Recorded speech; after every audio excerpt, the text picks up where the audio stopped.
प्राचीन भारत के नक्षत्र पुत्र आर्यभट्ट। भारत भूमि ज्ञान और विज्ञान की जननी रही है। यहाँ अनेक विद्वानों ने जन्म लिया जिन्होंने अपनी बुद्धि और ज्ञान से पूरी दुनिया को आलोकित किया। ऐसे ही एक महान वैज्ञानिक थे आर्यभट्ट। आर्यभट्ट का जन्म 476 ईस्वी में हुआ था।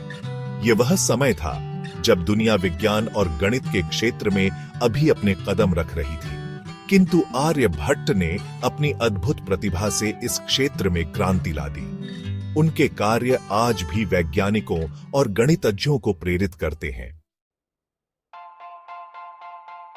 ज्ञान की खोज, आर्यभट्ट की शिक्षा और प्रारंभिक जीवन। आर्यभट्ट प्राचीन भारत के महान गणितज्ञ और खगोल शास्त्री का जीवन और शिक्षा आज भी रहस्यमय है। आर्यभट्ट का जन्म स्थान आज भी विवाद का विषय है, लेकिन ऐसा माना जाता है कि उनका जन्म कुसुमपुरा, जो आज का पटना है, में हुआ था। कुछ विद्वानों का मानना है कि उनका जन्म दक्षिण भारत में हुआ था, लेकिन अधिकतर स्रोतों के अनुसार कुसुमपुरा ही उनका जन्म स्थान था। उनके बचपन और शिक्षा के बारे में अधिक जानकारी उपलब्ध नहीं है, लेकिन इतना निश्चित है कि उन्होंने कम उम्र में ही गणित और खगोल विज्ञान में गहरी रुचि दिखानी शुरू कर दी थी। उनके प्रारंभिक जीवन के बारे में जो भी जानकारी मिलती है वह उनके कार्यों और लेखों से ही मिलती है। ऐसा माना जाता है कि उन्होंने अपने प्रारंभिक शिक्षा के दौरान ही गणित और खगोल विज्ञान में अद्वितीय प्रतिभा का प्रदर्शन किया। उन्होंने नालंदा विश्वविद्यालय में अध्ययन किया, जो उस समय ज्ञान का एक प्रमुख केंद्र था। नालंदा विश्वविद्यालय में अध्ययन के दौरान उन्होंने अपने गुरुओं से ज्ञान प्राप्त किया और अपनी प्रतिभा को निखारा। नालंदा में अध्ययन के दौरान उन्होंने गणित और खगोल विज्ञान के क्षेत्र में कई महत्वपूर्ण योगदान दिए।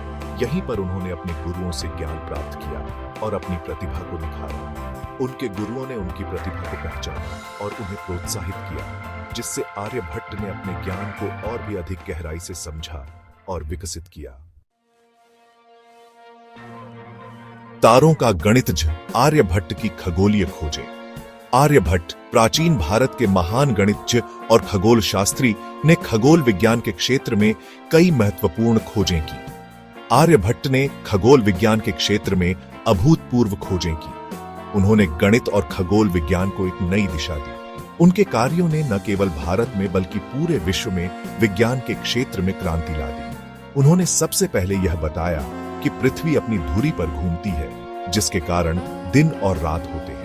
यह एक बहुत ही महत्वपूर्ण खोज थी, जिसने खगोल विज्ञान की नींव को मजबूत किया। उनके इस क्रांतिकारी विचार को उस समय के लोगों ने स्वीकार नहीं किया, लेकिन बाद में वैज्ञानिकों ने इसे सिद्ध किया।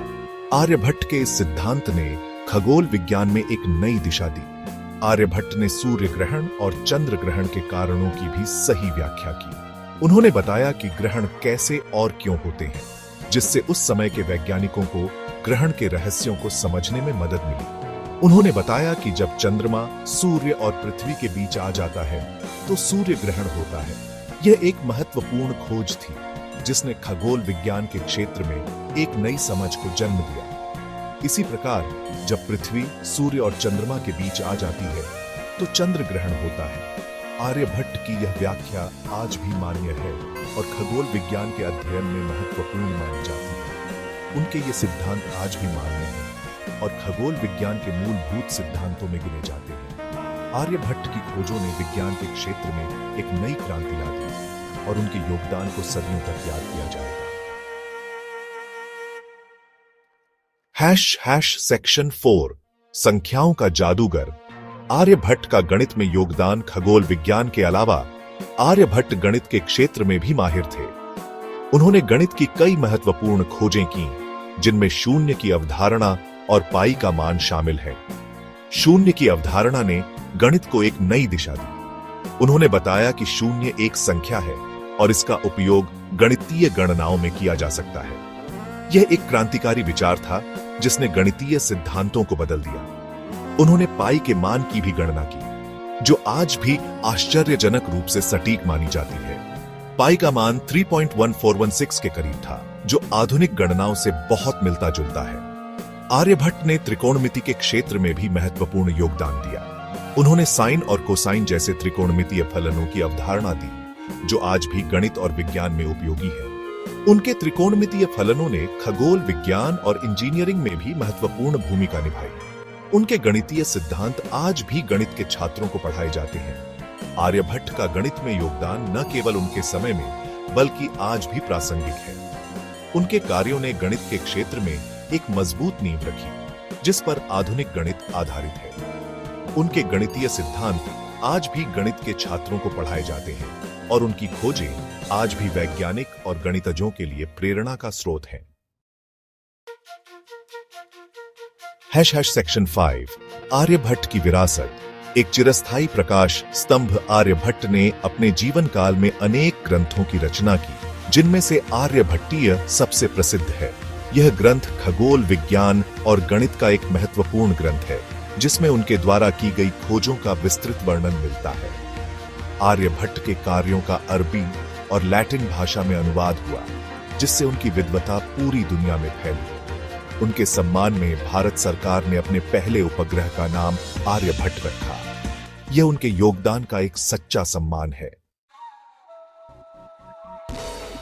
सेक्शन 6 आधुनिक समय में आर्यभट्ट उनके विचारों की प्रतिध्वनि। आज जब हम अंतरिक्ष युग में प्रवेश कर चुके हैं, आर्यभट्ट की खोजें पहले से कहीं अधिक प्रासंगिक हो गई हैं। उनकी गणनाओं और सिद्धांतों ने आधुनिक खगोल विज्ञान और अंतरिक्ष अन्वेषण की नींव रखने में मदद की। उनका जीवन और कार्य हमें याद दिलाते हैं कि जिज्ञासा, कड़ी मेहनत और ज्ञान की प्यास से हम असंभव को भी संभव बना सकते हैं। आर्यभट्ट न केवल भारत के लिए बल्कि पूरी दुनिया के लिए एक प्रेरणा स्रोत हैं।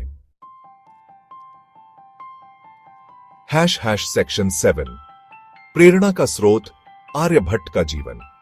एक सीख आर्यभट्ट का जीवन हमें सिखाता है कि सीमाएं मन से परे नहीं होती। उन्होंने सीमित संसाधनों और उस समय प्रचलित मान्यताओं के बावजूद अपनी बुद्धि और ज्ञान से पूरी दुनिया को आश्चर्यचकित कर दिया। उनका जीवन हमें सिखाता है कि हमें कभी भी सीखना नहीं छोड़ना चाहिए और हमेशा नई चीजों की खोज करते रहना चाहिए। आर्यभट्ट का जीवन आज के युवाओं के लिए एक प्रेरणा है, जो उन्हें विज्ञान और गणित के क्षेत्र में आगे बढ़ने के लिए प्रोत्साहित करता है।